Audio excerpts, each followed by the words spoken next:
Vous êtes en direct sur GPTV Actu pour tous les lundis, de même que tous les mardis, tous les mercredis, tous les jeudis, tous les mardis. Nous avons avec nous Jean-Claude Pascal pour l'Odyssée des cathédrales le mercredi, Aram Mardi-Rossian qui revient après un petit aller-retour en Arménie.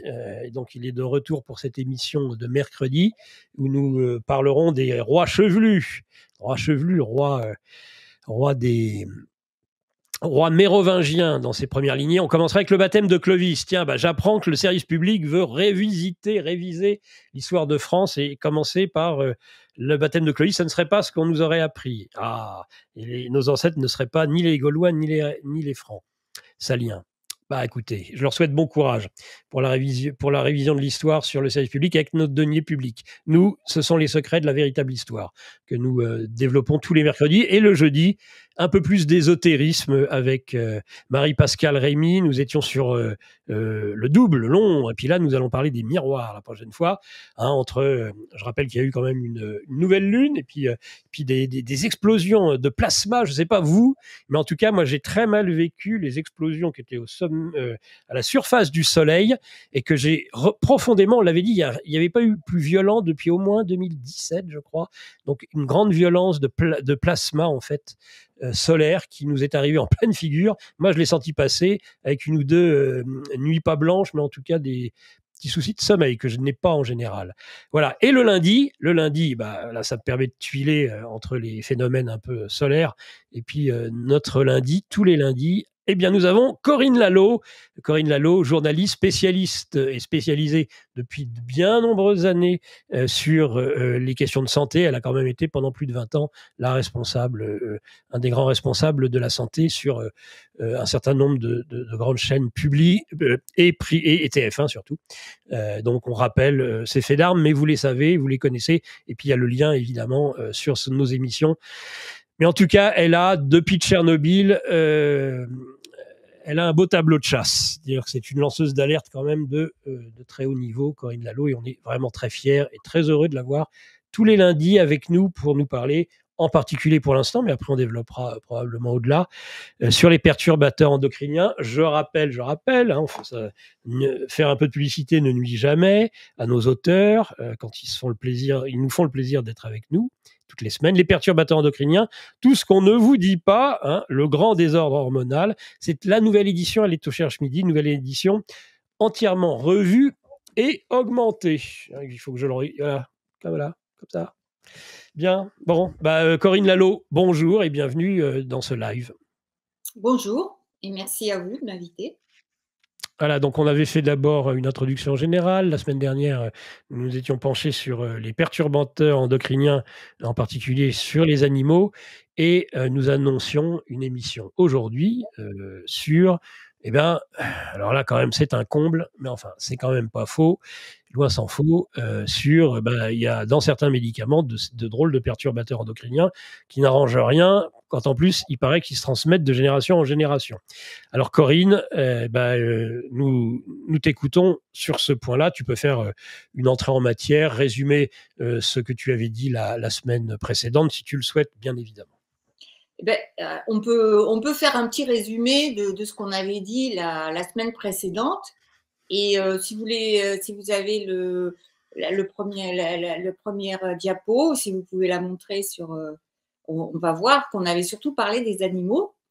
Et on avait raconté comment les scientifiques s'étaient aperçus qu'il y avait des problèmes hormonaux chez les animaux.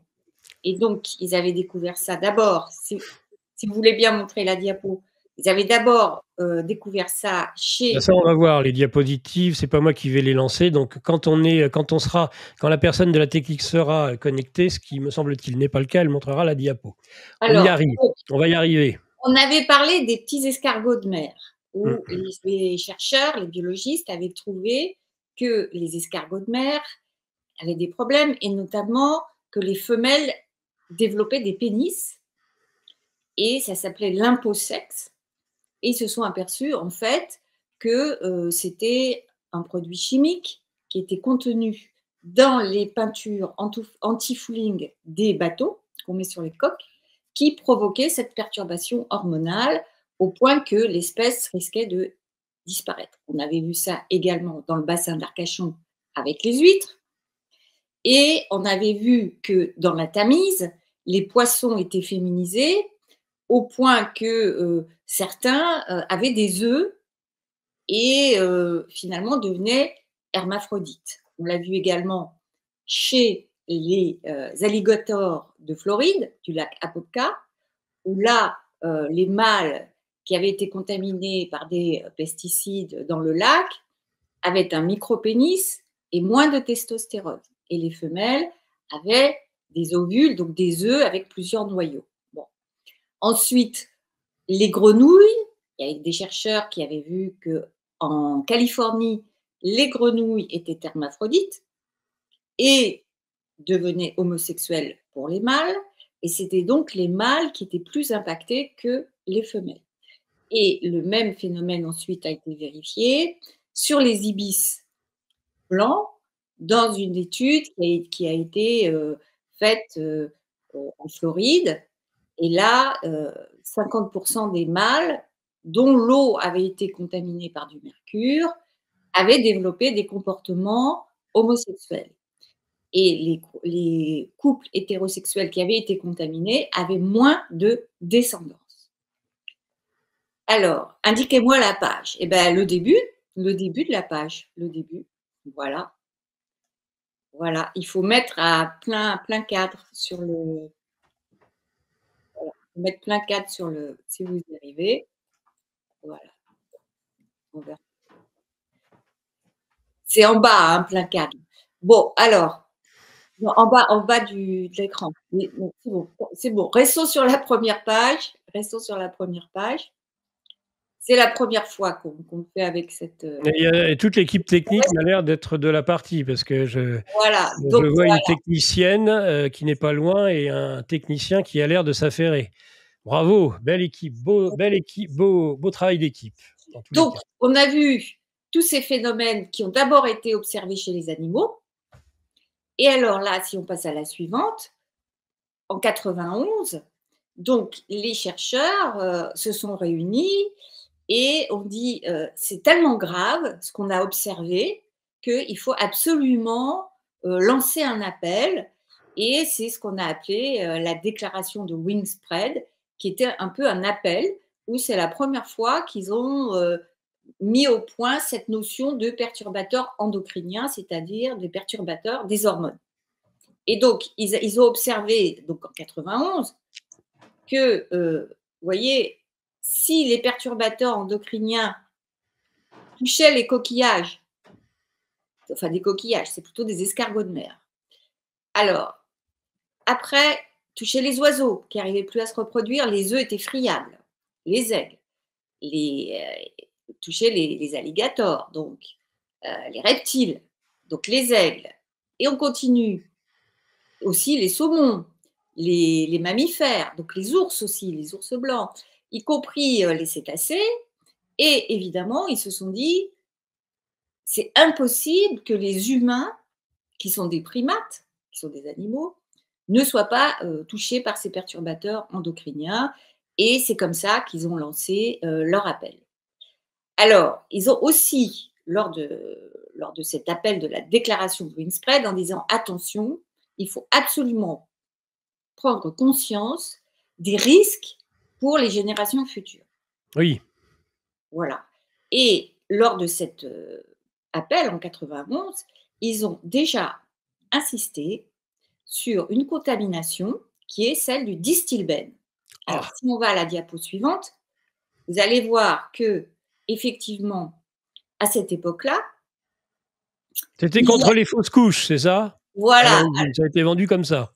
Voilà. Alors, c'était une hormone féminine qui était la première hormone de synthèse. Et ils l'ont donnée à des femmes enceintes, mais aussi à des jeunes filles pour les règles, enfin pour tout. Ils donnaient ça pour tout. C'était un peu la pilule miracle. Sauf que, effectivement, si vous regardez le petit dessin de molécules à gauche, vous voyez qu'au-dessus, vous avez le dessin de l'œstrogène, donc l'hormone femelle, Mmh. qui est dérivé du cholestérol, c'est ce qu'on avait expliqué la dernière fois. Absolument. Et si vous regardez en bas le distilbène, regardez, et il y a deux hexagones là, qui s'appellent des noyaux phényl, benzène. Et vous voyez, il y a OH à chaque bout, et c'est comme ça que le distilbène, donc qui est une hormone qui imite l'hormone féminine, Mmh. s'accroche au récepteur des cellules. Comme vous voyez, OH et OH en haut sur l'hormone féminine, à chaque bout. Et bien pareil pour le distilbène, il y a les deux bouts et les deux cercles, les deux hexagones. Et c'est comme ça que la physiologie, les cellules sont leurrées. Elles croient avoir affaire à une hormone féminine naturelle et se retrouvent avec une hormone féminine qui n'est pas d'origine naturelle et qui est artificielle et qui est délétère. Qu'est-ce qui s'est passé? En effet, si on regarde à la diapo suivante, le distilbène a eu des effets très graves chez les femmes enceintes. Voilà. Non seulement chez les femmes enceintes, mais surtout chez les bébés qu'elles portaient. Et en fait, on s'est aperçu sur plusieurs générations que, y compris les bébés des bébés, c'est-à-dire la troisième génération, avaient des altérations des organes. Alors, le stilbestrol, donc la fameuse hormone de synthèse, était en fait la première hormone de estrogène de synthèse féminine. Mmh. Ensuite, conséquence sur 3 générations, donc les mères ont eu d'abord des cancers du sein, les enfants ont eu des malformations congénitales, des troubles de la différenciation sexuelle et ce qu'on appelle du pseudo-hermaphrodisme, c'est-à-dire presque de l'hermaphrodisme, c'est-à-dire aussi une perturbation de la différenciation sexuelle. Et donc chez les filles, ça s'est traduit par une malformation de l'utérus en forme de T, par des cancers du vagin, et chez les garçons, par des hypospadias. Donc, on va expliquer tout à l'heure ce que c'est. C'est un mauvais placement du méa urinaire, des cryptorchidis, c'est-à-dire les testicules qui ne descendent pas, et des micropénis. Donc, en fait, ce produit a servi d'expérimentation. Il n'y avait pas d'alerte? Mais Corinne, il n'y a pas eu d'alerte du tout? Pendant combien de temps cette blague a-t-elle pu, se prolonger? Enfin, cette blague, c'est pas une Elle, blague d'ailleurs, mais elle s'est prolongée, en tout cas beaucoup plus en France que aux États-Unis. oui, pourquoi? Ben, parce que nous, on a mis plus de 10 ans. En 77, on a commencé à dire aux femmes enceintes que c'était peut-être pas génial de prendre ça, Mmh. alors qu'en 71, déjà, aux États-Unis, ils ne le prenaient plus, et que dès 1960, on savait que ça avait des effets sur les hormones aux États-Unis. Et Et en nous? France, on a laissé traîner ça pendant de 53 à 77. Donc, vous voyez, 24 ans, 25 ans, un quart de siècle, les autorités sanitaires n'ont pas réagi? ils n'ont pas réagi. D'abord, il a fallu qu'ils prennent conscience de ça. Et Bon, puis d'accord. après, entre le moment en 71, aux États-Unis, ils ont arrêté quand même, hein, et en France, 77. C'est quand même 6 ans. 6 ans, ils n'échangent pas entre eux? Alors, bah oui, bah pourtant, il y avait le téléphone hein, à cette époque. Oui, par exemple, oui. Même un courrier transatlantique, ça met pas 6 ans à Ouais, ouais, ouais, parvenir, hein. ouais. Oui, oui, oui, oui. Mais il y a un grand laxisme des autorités sanitaires en matière de médicaments, de Mmh. santé, de sécurité, et jusqu'à maintenant d'ailleurs, même avec Internet, tout ce qu'on veut, le laxisme des autorités sanitaires est insondable, insondable. Et plus ça va, pire c'est. Donc il faut en prendre conscience. Donc évidemment, la confiance, on prend un sacré coup, Bah évidemment, oui. évidemment. Alors, si vous voulez, comment on a découvert que, si vous voulez, je peux vous raconter comment on a découvert que le distilbène provoquait ces perturbations chez les filles et les garçons. Oui, Eh bien, tout simplement parce qu'un jour, il y a une maman dont la fille de 15 ans avait des problèmes, donc elle va chez le gynécologue et le gynécologue découvre qu'elle a un cancer du vagin qui normalement ne touche que les vieilles femmes. Donc, il dit: «Tiens, c'est bizarre, c'est pas normal, c'est la première fois que je vois ça chez des jeunes filles». Bon, Mmh. et donc il cherche un peu tout ce qui a pu causer ça, puis il trouve pas évidemment, et à la fin de la consultation, la maman dit: «Oui, et puis vous savez, je sais pas si ça peut avoir un lien, mais pendant la grossesse, on m'a donné du Distilbène». Et le «Est-ce que ça peut avoir un lien?» Et le médecin lui dit: «Ben non, mais pas du tout, il Ça était n'a un peu aucun fébrile». rapport! Ça n'a aucun Rien rapport! à On connaît cette formule. On rien à voir. l'entend tout le temps. Ça n'a aucun rapport, enfin. Ça n'a aucun rapport. Vous cherchez midi à 14h, ça va pas du tout. C'est Bon, ça. il la renvoie chez elle et 15 jours plus tard, arrive une autre maman avec une fille atteinte des mêmes problèmes. Cancer du vagin à grande cellule, un truc qu'il voit jamais chez les jeunes. Alors là, ça l'interroge et là, il pose quand même la question. Il dit à la maman: «Mais est-ce que vous auriez pris du Distilbène par hasard pendant la grossesse?» Et la mère dit: «Oui». Et c'est là que, hop, le médecin qui est intelligent, qui réfléchit, il engage une étude avec Qu'il un y a autre pas de conflit collègue. d'intérêts, éventuellement aussi? Eh ben non, la preuve, c'est qu'il a fait l'étude. Oui, c'est ça. Il Il fait a l'étude, éventuellement, il a pas de conflit d'intérêts pour il n'y a expliquer pas de aussi conflit sa d'intérêt. sa Donc clairvoyance. Mmh mh. il fait l'étude, il contacte ses collègues, Mmh. les collègues, font aussi les mêmes études et arrivent aux mêmes conclusions. Donc tout de suite, ils alertent les autorités sanitaires là-bas, qui, aux États-Unis, font leur boulot à l'époque, ils faisaient leur boulot et avertissent la population. Le problème, c'est que nous, en France, on n'a pas eu, l'information au niveau sanitaire. En tout cas, on n'a pas voulu la répercuter. Bon. Alors, qu'est-ce qu'il y a à comprendre là-dedans? C'est qu'à l'époque, les agences sanitaires n'étaient pas encore complètement corrompues. Actuellement, elles sont corrompues jusqu'à l'os. Donc, on ne peut plus leur faire confiance, mais à l'époque, on pouvait encore. Bon, même si en France, ils ont mis du temps à se réveiller, ils ont fini par dire en 1977 aux femmes enceintes, bon, surtout, vous prenez pas ça. Mais où est-ce qu'on en est actuellement? On en est à la troisième génération. Vous avez des associations. Vous avez normalement l'association Death is It, que je recommande parce qu'ils sont très sérieux. Ils ont un super site où ils ont bien expliqué tout le problème. Donc, et figurez-vous que ces associations, ces filles du Distilbène, filles et fils du Distilbène, donc on est au petit-fils là, hein, eh bien, ils sont absolument abandonnés par les autorités sanitaires. Elles ont du mal à faire reconnaître leurs préjudices, les garçons aussi, et c'est absolument dramatique pour ces gens-là parce qu'ils en subissent les conséquences encore en ce moment dans leur quotidien. Donc voilà, on peut continuer, on va voir la suite Et maintenant. comment Comment alors, comment est-ce qu'on peut expliquer, aussi la transmission? Comment est-ce possible que ça ait un impact sur, une personne? Mais comment ça peut ensuite se transmettre? Je comprends pas. Ah, écoutez, ça se transmet par l'environnement génétique.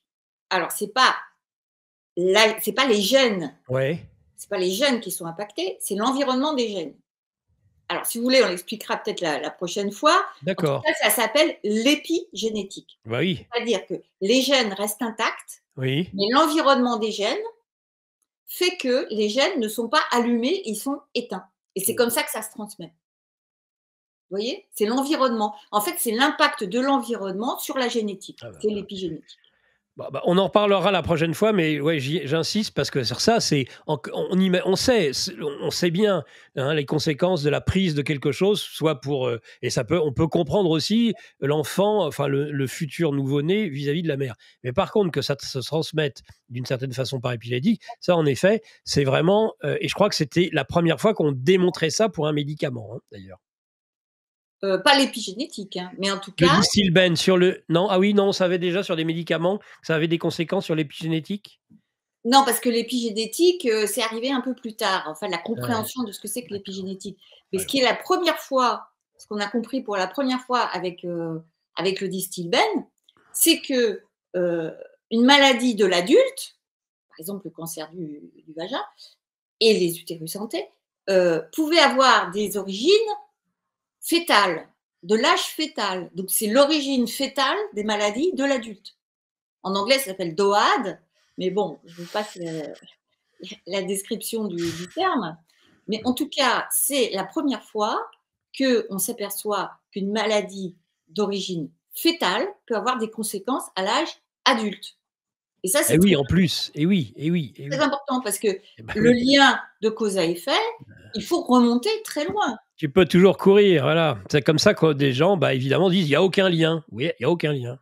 Vous êtes pas mort tout de suite après la piquouse, c'est la preuve qu'il y a aucun lien, je vous dis. Ouais, Voilà.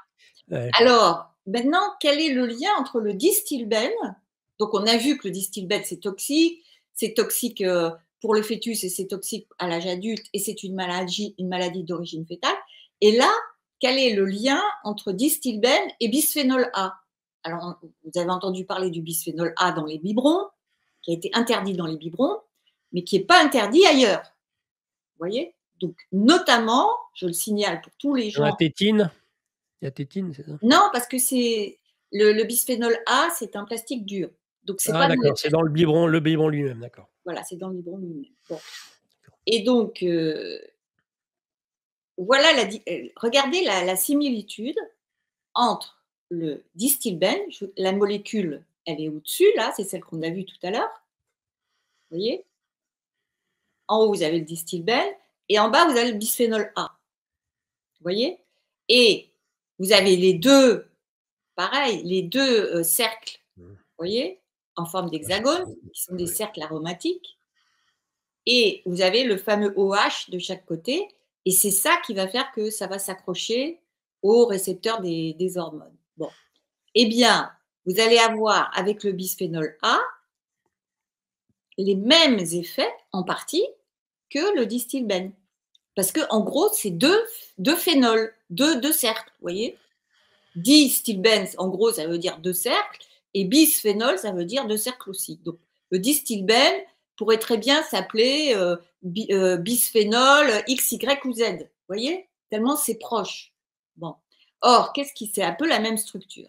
Or, si on prend le bisphénol, pourquoi est-ce que le bisphénol A sert à fabriquer du plastique dur comme du polycarbonate? Vous voyez? Ça, c'est la question qu'on peut se poser. Oui, Eh bien, en fait, ils ont développé le bisphénol A au départ comme une hormone de synthèse et même comme une pilule contraceptive. Vous voyez? Donc, on se retrouve avec une pilule contraceptive dans le corps du plastique. Et si vous regardez le polycarbonate à droite, c'est du plastique dur, hein, le polycarbonate, ça sert par exemple pour les biberons, on l'a vu, et mmh puis pour les casques de moto, pour les lunettes, pour ce que vous voulez. Et donc, vous voyez, le bisphénol A, la petite chaîne là, il y a bisphénol et après, il y a phosgène. Les oui. petits triangles, c'est les phosgènes et les bisphénols, c'est les petits carrés. Et bien, ça fait une chaîne. Bon. Mais quand vous chauffez ça, quand vous le chauffez, il y a une dépolarisation qui se forme et le bisphénol A, il est relargué. Donc, si vous D'accord. chauffez un biberon avec du lait à l'intérieur, eh bien, le bisphénol A, qui est une hormone féminine, va se retrouver dans le lait. Ouais. Et vous avez des générations entières de bébés qui ont pris, qui, qui ont pris du bisphénol A dans le lait. Et Donc dans des hormones féminines dans le lait en tant que bébé. et le et alors ça a un impact, le micro-ondes, ça va encore plus c'est encore pire ou? Bah, ça chauffe hein, de toute façon. Ça chauffe, Mmh. donc ça relargue le bisphénol A. Hein. Que ce soit le micro-ondes ou l'eau chaude, vous allez réchauffer. Donc c'est la chaleur qui va jouer. Bon. Le Mmh. micro-ondes, il a d'autres effets qui ne sont pas géniaux non plus. Mais c'est un autre débat. Donc là, le problème, c'est surtout que la chaleur va dépolariser le carbonate, le polycarbonate, et relarguer le bisphénol A. Bon. D'accord. Tout ça, je l'ai trouvé dans les écoles de chimie. Je suis allée voir sur les sites des hautes écoles, des grandes écoles de chimie, sur Polytechnique, tout ça, pour trouver ce dessin-là de du polycarbonate, je l'ai trouvé à l'école normale sup, tout ça. Bon. Et donc, le problème, c'est le bisphénol. Voilà, bisphénol A. Alors maintenant, vous avez des biberons garantissant bisphénol A, mais quelquefois, ils ont du bisphénol S ou F, et c'est pas mieux. Donc, les biberons, pas de plastique, c'est tout, que du verre. Je dis ça, bon, moi, si je l'avais su au moment où j'ai eu mes enfants, bah, j'aurais fait un peu plus attention. Bon, déjà, je faisais attention, j'utilisais pas de micro-ondes, mais je dois avouer que quand même, j'ai utilisé des biberons. Bon, j'ai allaité, donc heureusement, c'est mieux. C'est mieux. C'est ce qu'on dit dans le chat, oui. Oui, évidemment qu'il faut allaiter. Le mieux, c'est d'allaiter le plus longtemps, au moins 6 mois, quoi. Au moins 6 mois si on peut. Et il faut s'accrocher parce que dans les maternités, ils ne vous poussent pas du tout. Dès qu'il y a un tout petit problème, ils disent allez hop, au biberon, on vous donne ci, on vous donne ça. Ils vous découragent tout de suite. Et en plus, ils vous donnent, à la sortie de la maternité, ils vous prescrivent la pilule alors que vous n'avez rien demandé. Ça, c'est incroyable parce que j'ai une maman qui me l'a dit il n'y a pas longtemps. Il y a une maman qui me l'a dit il n'y a pas plus tard que 2 semaines. Vous voyez? Elle a eu son bébé, à la sortie, ils lui ont prescrit une pilule contraceptive, elle n'avait rien demandé. Donc elle a dit, mais écoutez, mais pourquoi vous me donnez une pilule contraceptive? Je ne vous ai rien demandé. Et est-ce que vous savez si j'ai envie d'avoir un autre bébé ou pas? Vous voyez un peu ce forcing qu'il y a? Incroyable. Et je connais un autre cas d'une jeune fille, qui a une maman qui avait eu un bébé. Ils lui ont donné, à la sortie, ils lui ont donné un produit contre la lactation. Vous voyez? Et ils l'ont en plus, donc ils lui ont donné un produit contre la lactation. Elle a eu en plus la prescription de la pilule et la maman est décédée. Le bébé est orphelin de mère. Ah bah voilà, comme ça. Voilà. Bon. Tout ça, on sait que la pilule provoque des thromboses, on sait que des produits anti-lactation provoquent des thromboses, que ce sont des hormones, et on ne rigole pas avec ça. Mais donc, voilà, on sait, rien n'est neutre, contrairement à ce qu'ils prétendent toujours, mais bien sûr. Donc, les mamans, que vous soyez enceinte, vous prenez rien comme médicament, rien de rien. Bon, on va voir après, surtout pas du paracétamol. Bon. Alerte Info. Géopolitique profonde prend sa place dans le paysage médiatique français. Bonsoir à tous, vous êtes sur Géopolitique profonde, la chaîne qui est là pour remplacer les médias subventionnés. On investit maintenant la rue et on veut vous entendre. Le gouvernement de M. Macron nous a obligés et nous a enfermés chez nous. Mais on a besoin de votre soutien. Alors cliquez sur le bouton j'aime pour nous soutenir.